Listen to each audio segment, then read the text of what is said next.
కుంభరాశి వారికి ఈ వారం ఫలితాలు ఏ విధంగా ఉన్నాయండి? కుంభరాశి వారికి బ్రహ్మాండంగా ఉంది. అయితే ఈ బ్రహ్మాండాన్ని ఆపే కాలసర్పం కూడా కొంత ప్రభావం చూపుతుంది కాబట్టి ధైర్యము, శ్రద్ధ, వాటితో పాటుగా కృషి, అనేక శుభయోగాలు ఉన్నాయి. ఏది అనుకుంటే అది సాధించగల శక్తి లభిస్తుంది. గొప్ప గొప్ప విజయాలు సొంతమవుతాయి. మీ అవసరాలను బట్టి వాటిని సాధించే ప్రయత్నం చేయాలి. విశేష కృషితో అద్భుతమైనటువంటి భవిష్యత్తు లభిస్తుంది. సాహసం చేస్తే కలిసి వస్తుంది. ఎంత సాహసం చేస్తే అంతకి రెట్టింపు విజయం ఉంటుంది. అదృష్ట ఫలితాలున్నాయి. దైవానుగ్రహంతో అభీష్టములు నెరవేరుతాయి. పట్టుదల మిమ్మల్ని కార్యసాధకులను చేస్తుంది. కాలం సహకరిస్తుంది. లాభాలు కూడా ఉన్నాయి. లక్ష్మీ యోగం పడుతుంది. ఆర్థికంగా గొప్పవారు అవుతారు. ప్రతిభా పాఠవాలతో ఆశయం నెరవేరుతుంది. శుభవార్తలు కూడా వింటారు.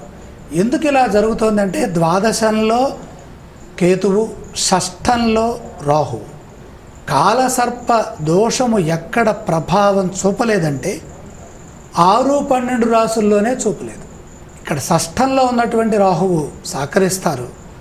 ద్వాదశంలో ఉన్న కారణం చేత ఆ దోషం వీగిపోతుంది. కాబట్టి పరిపూర్ణమైనటువంటి శుభయోగాలు ఎక్కువగా లభించడానికి అవకాశం కుంభరాశి వారికి ఏర్పడుతుంది. కుంభరాశి వారు ఎటువంటి స్తోత్రాన్ని పఠిస్తే మంచిదంటారు? ఇష్టదేవతా స్తోత్రం చాలా వరకు శక్తికి సంకేతం. ఎటువంటి ఆలయ దర్శనం చేసుకోవాలంటారు? ఎక్కువగా గ్రహదోషం లేదు కాబట్టి సూర్య భగవానుని దర్శిస్తే గ్రహాలన్నీ అనుకూలిస్తాయి.